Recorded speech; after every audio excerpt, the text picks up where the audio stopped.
આજનો વિષય તો સારા જગત ને માટે છે. જગત પર જન્મેલા કોઈ પણ જીવને બસ મૂર્તિને મૂર્તિ છેવટે કરીને સમાપ્ત થવાનું છે. જે જીવન વિકસાવીને છેવટે અંત સમયે જો આ થઈ જાય તો આખું જીવન સાર્થક થયું ગણાય. આત્યંતિક કલ્યાણ માટે મૂર્તિ. બસ મૂર્તિને મૂર્તિ. અનાદિ મુક્ત પરમ પૂજ્ય નારાયણ મામાના આ શબ્દો જેમણે પણ તેમની વાણી સાંભળી હશે તેના કાનમાં આજે પણ ગુંજતા હશે. તેમની વાણીમાં એવું દિવ્ય બળ હતું કે તે શબ્દો આપણા મન, બુદ્ધિ અને ચિત્તમાં અંકિત થઈ ગયા છે. બસ મૂર્તિને મૂર્તિ. તે સિવાય બીજું કંઈ નહીં. સર્વોપરી ભગવાન શ્રી સ્વામિનારાયણની મૂર્તિ તે જ મુમુક્ષુ તથા મુક્ત માત્રને સર્વે સુખનો રાશિ છે. અમૃત સરિતા પુસ્તક જે તેમની વાણીનો સંગ્રહ છે તેમાં ભાગ 2 વાત 1માં અનાદિમુક્ત પરમ પૂજ્ય નારાયણ મામાએ મૂર્તિ પાકી કરવાની રીત પણ સમજાવી છે. શ્રી અબજી બાપા શ્રી કહેતા કે આપણે તો એક મૂર્તિનો જ વેપાર છે, તે જ આપવા બેઠા છીએ. કોઈ લો. મૂર્તિ સિવાય બધે રોગી વાની ઉડે છે. મૂર્તિ વગરની સર્વે વાતો નિર્બીજ છે. મૂર્તિના અનુસંધાનવાળી વાતો સબીજ છે. અનાદિમુક્ત સદ્ગુરુ શ્રી ગોપાળાનંદ સ્વામી પણ ધ્યાનની લટક શીખવતા વાતોમાં મૂર્તિનું જ મુખ્યપણું લાવતા. પ્રતિલોમ ધ્યાન શીખવતા તેમણે કહ્યું છે કે જીવમાંથી તો જ્યારે પૂર્વે કહ્યું તેવી રીતે વારંવાર લોમ પ્રતિલોમપણે કરીને જીવમાં ભગવાનની મૂર્તિ જોઈ રહે તો જીવમાંથી પંચ વિષયની વાસના છે તે ટળે ને જો ધ્યાનનો ઉપાય કહ્યો એમ ન કરે તો જીવમાંથી રાગ ટળે નહીં.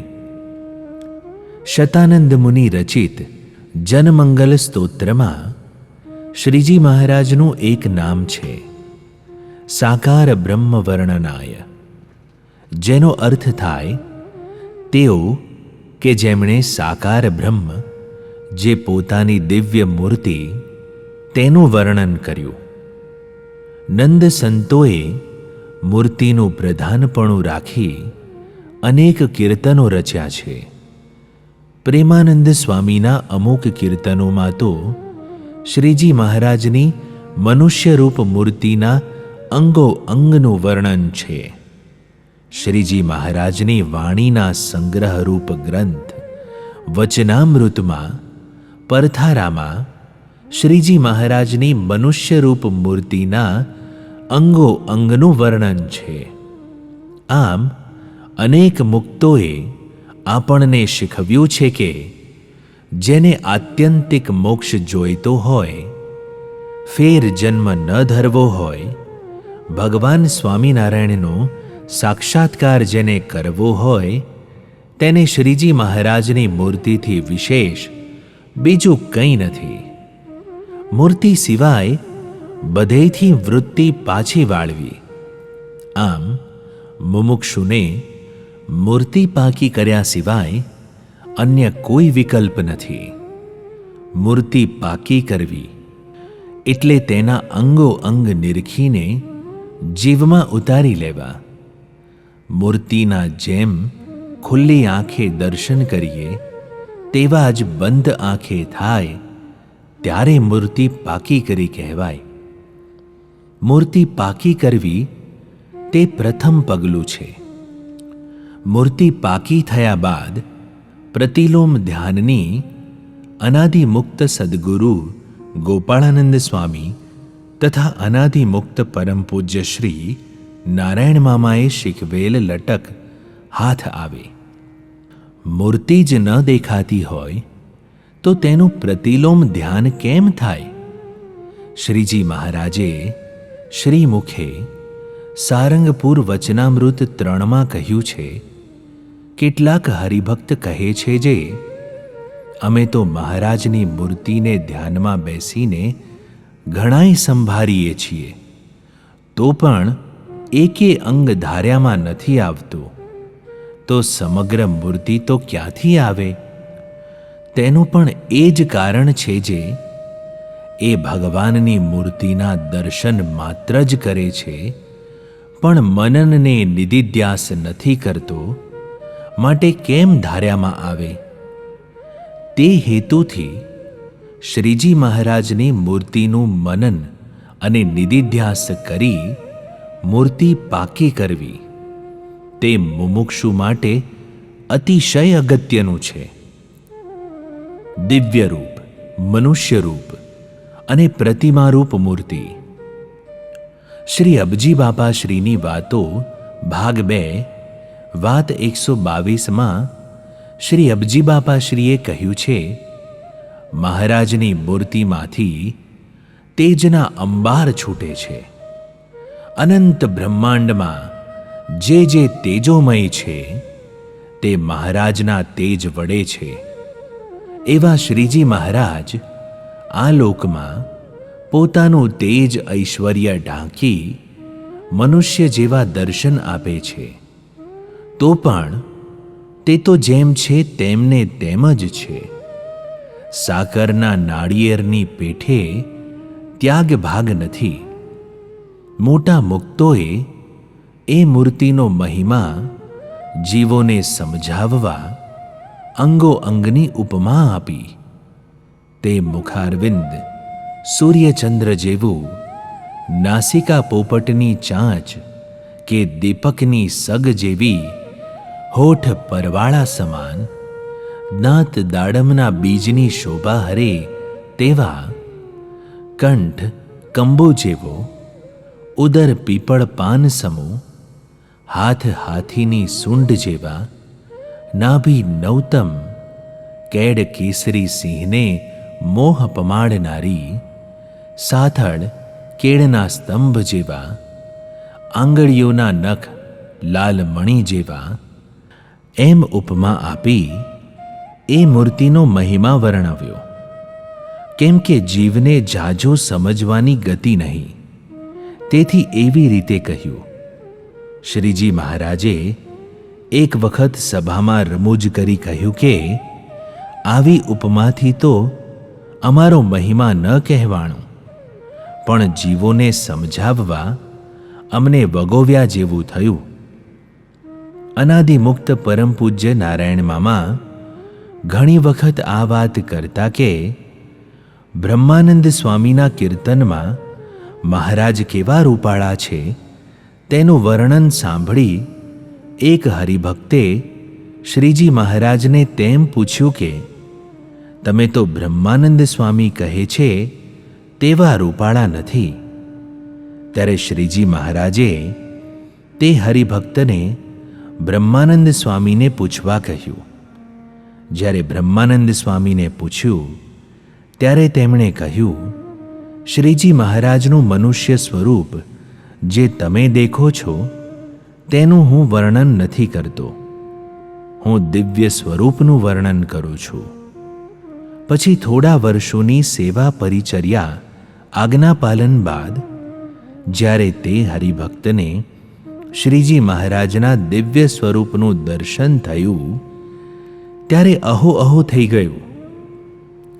આવી વાતોના સંદર્ભમાં કોઈને તેવો સંકલ્પ ઉઠે કે શ્રીજી મહારાજની દિવ્ય મૂર્તિને ત્યાગ ભાગ નથી, સાકરના નાળિયેરની જેમ સળંગ દિવ્ય તેજોમય છે, તો પછી મનુષ્યરૂપ મૂર્તિના ચિહ્ન શું કામ સંભાળી રાખવા?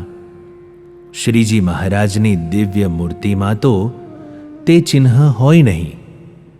તે સંકલ્પના નિવારણ માટે આપણે મનુષ્યરૂપ મૂર્તિના નંદ સંતોએ વર્ણવેલા ચિહ્નો સંભાળી રાખવાની અગત્યતા સમજીએ.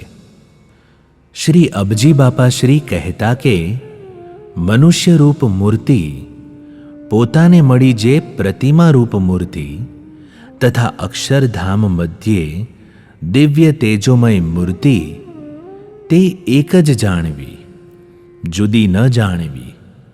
જો પ્રતિમા સ્વરૂપમાં દિવ્ય સ્વરૂપ જેવો ભાવ આવે તો સમજણ પરિપક્વ કહેવાય. અનાદિમુક્ત પરમ પૂજ્ય નારાયણ મામા તેમ કહેતા કે જ્યારે મુમુક્ષુને શ્રીજી મહારાજની દિવ્ય મૂર્તિના પ્રથમ દર્શન થાય ત્યારે મનુષ્યરૂપ મૂર્તિના બધા ચિહ્નોમાંથી તેજના ફુવારા છૂટતા હોય તેવું દર્શન થાય. તેમજ જો મનુષ્યરૂપ મૂર્તિના ચિહ્નો યાદ રાખવાની અગત્યતા ન હોય તો નંદ સંતો તેને કીર્તનો તેમજ વચનામૃત પરથારામાં શું કામ આવરી લે? આપણે શ્રીજી મહારાજના દર્શન કરીએ ત્યારે પહેલાં નેત્ર ભરી હાથ જોડી દર્શન કરીએ અને પછી આંખ મીચી નતમસ્તક થઈ દર્શન કરીએ છીએ. તેમ કરવાનું કારણ તે કે હમણાં જ જે ખુલ્લી આંખે પ્રભુના દર્શન કર્યા તે જ મૂર્તિને બંધ આંખે પણ જોવી અને તે સાથે જ પ્રભુને પ્રાર્થના કરવી કે મને તમારી મૂર્તિ બંધ આંખે પણ તેવી જ દેખાય. શ્રીજી મહારાજની પરિક્રમા કરતી વખતે પણ પરિક્રમાની શરૂઆતમાં શ્રીજી મહારાજના દર્શન કરી સમગ્ર પરિક્રમા દરમિયાન તે મૂર્તિને સંભાળ્યા કરવી તેવો હાર્દ સમાયેલો છે. આ અગત્યતા વૈજ્ઞાનિક રીતે પણ સમજીએ. આપણે કોઈ વસ્તુને ઉપરથી નેત્ર દ્વારે જોઈએ તો તેની છાપ આપણા મગજ પર પડતી નથી. મગજ તેની નોંધણી કરતું નથી. નેત્રથી મગજમાં રહેલ નેત્રના ગોલકમાં તે વિદ્યુત ચુંબકીય સંદેશો તો પહોંચે છે, પણ મગજ તેને અગત્યનું ન ગણતા તેની નોંધણી કરતું નથી, તેને ફગાવી દે છે. MITમાં થયેલ એક સંશોધન પ્રમાણે જ્યારે આપણે કોઈ વસ્તુનું ધ્યાનથી અવલોકન કરીએ છીએ ત્યારે નેત્રના ગોલકમાં રહેલ અનેક ચેતાકોષો એટલે કે ન્યુરોન્સ એક સાથે સુમેળમાં સક્રિય થાય છે. જેમ અનેક નદીઓનું જળ ભેગું થાય તો તેનો પ્રવાહ મોટો અને બળવાન થાય, તેમ આ ચેતાકોષો એક સાથે સક્રિય થાય એટલે તેનો પ્રવાહ બળવાન થાય અને નેત્ર દ્વારે દેખાતી વસ્તુઓમાં અવલોકન કરાતી વસ્તુ મુખ્ય બને છે. અન્ય વસ્તુ ગૌણ થઈ જાય. તે સક્રિય ચેતાકોષોનું આવર્તન એટલે કે ફ્રીક્વન્સી જો 8 થી 12 હર્ટ્ઝ હોય તો તેની છાપ મગજ પર પડતી નથી. મગજ તેને યાદ રાખતું નથી. જો તે આવર્તન એટલે કે ફ્રીક્વન્સી 30 થી 150 હર્ટ્ઝ હોય તો તેમાં આપણું ધ્યાન રહે છે અને તે આપણને યાદ રહે છે. શ્રીજી મહારાજની મનુષ્યરૂપ મૂર્તિના ચિહ્નો છે તે મૂર્તિ પર ધ્યાન કેન્દ્રિત કરવામાં મદદરૂપ થાય છે, કારણ કે તે આપણા મગજને એક એક અંગનું અવલોકન કરાવડાવે છે. દાખલા તરીકે આપણે માત્ર શ્રીજી મહારાજના ચરણ નિરખીએ અને આંખ મીચી સંભાળીએ તો તે કદાચ તરત સાંભળી આવે પણ લાંબા સમય સુધી યાદ રહેતા નથી. પરંતુ જો ચરણમાં 16 ચિહ્નોનું અવલોકન કરીએ તો તે વધુ સારી રીતે યાદ રહે છે. ચિહ્નો અને તિલ આપણા મગજને શ્રીજી મહારાજની મૂર્તિનું ધ્યાનથી અવલોકન કરવાની ફરજ પાડે છે. તેમ થવાથી મૂર્તિ વધુ સારી રીતે પાકી થાય છે અને મુમુક્ષુને ધ્યાનના માર્ગમાં ત્વરિત પ્રગતિ કરાવે છે. આ તેનું વૈજ્ઞાનિક રહસ્ય છે. તેથી શ્રીજી મહારાજની મનુષ્યરૂપ મૂર્તિના ચિહ્નો આપણને શ્રીજી મહારાજની મૂર્તિ પાકી કરવામાં અત્યંત મદદરૂપ થાય છે અને અત્યંત ઉપયોગી છે. જો કદાચ દિવ્ય સ્વરૂપમાં તે ચિહ્નો ન પણ હોય તો પણ માનવ શરીરના મગજની રચના પ્રમાણે મૂર્તિ ઝડપથી પાકી કરવા માટે શ્રીજી મહારાજની મનુષ્યરૂપ મૂર્તિના ચિહ્નો ખૂબ જ અગત્યના છે. મૂર્તિ પાકી કરવાની રીત.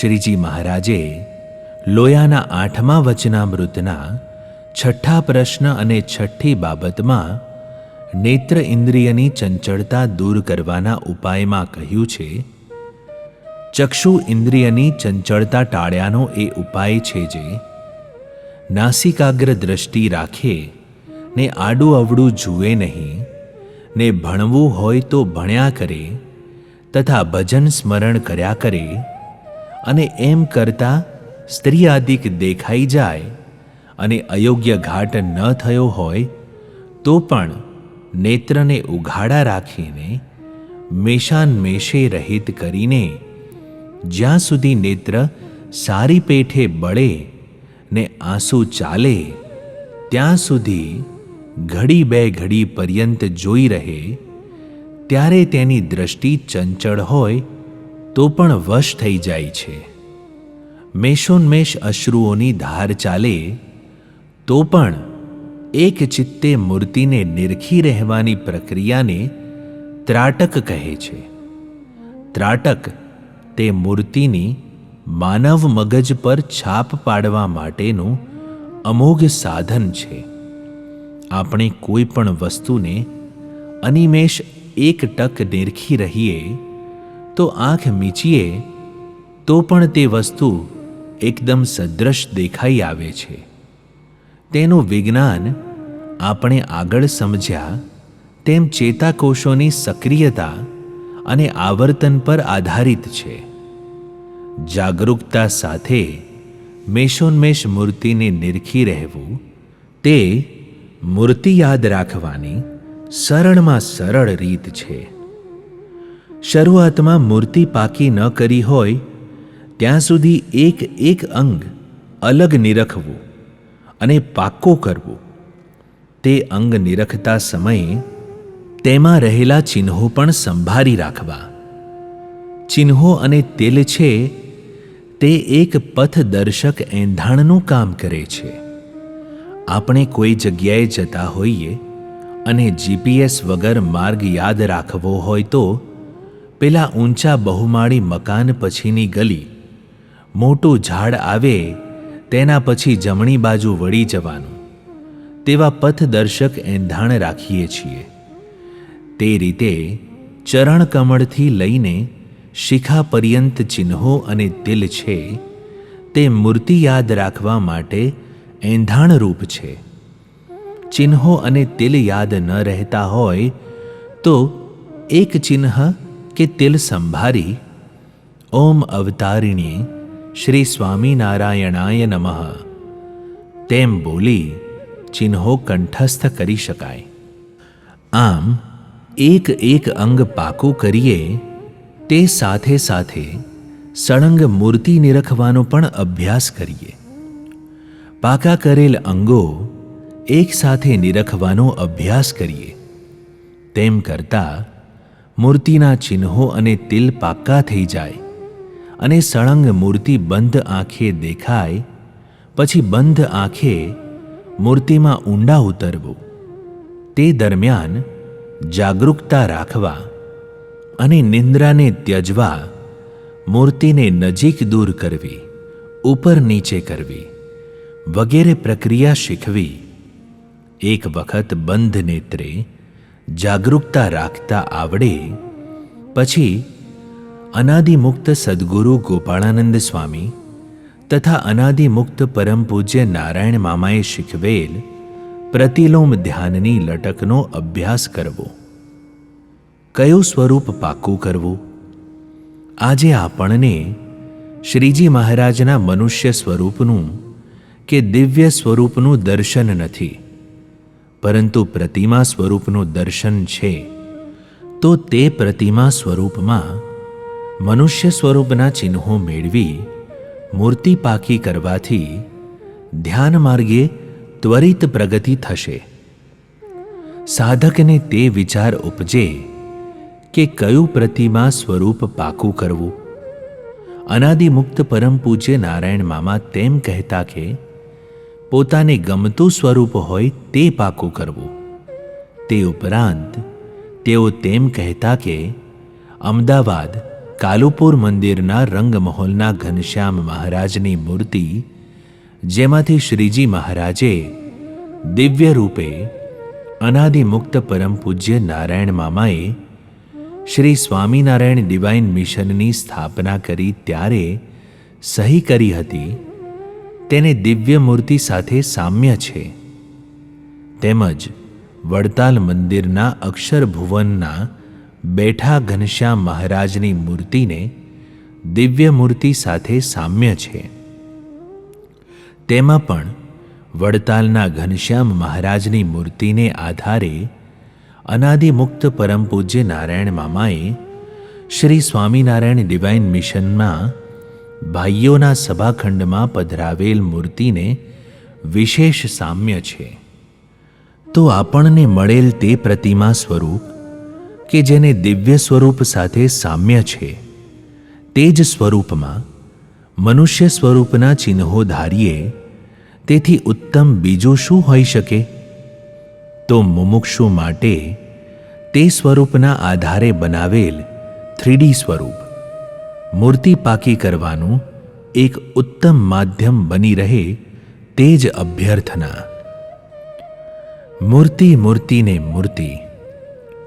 હે શ્રીજી મહારાજ, હે અબજી બાપાશ્રી, હે ગોપાળાનંદ સ્વામી, હે સદગુરુઓ, હે નારાયણ મામા, હે લીલા માસી, હે અનંત અનાદિ મુક્તો, હું નતમસ્તક થઈ હૃદયપૂર્વક તમને પ્રાર્થના કરું છું કે મને શ્રીજી મહારાજની મૂર્તિનું સ્વરૂપ પાક્કો થાવ, જેથી કરીને હું ધ્યાનરૂપી સાધન કરી તમારી વધુને વધુ પ્રસન્નતા મેળવી શકું. મને તમારી મૂર્તિ પાકી કરવાની લટક શીખવો.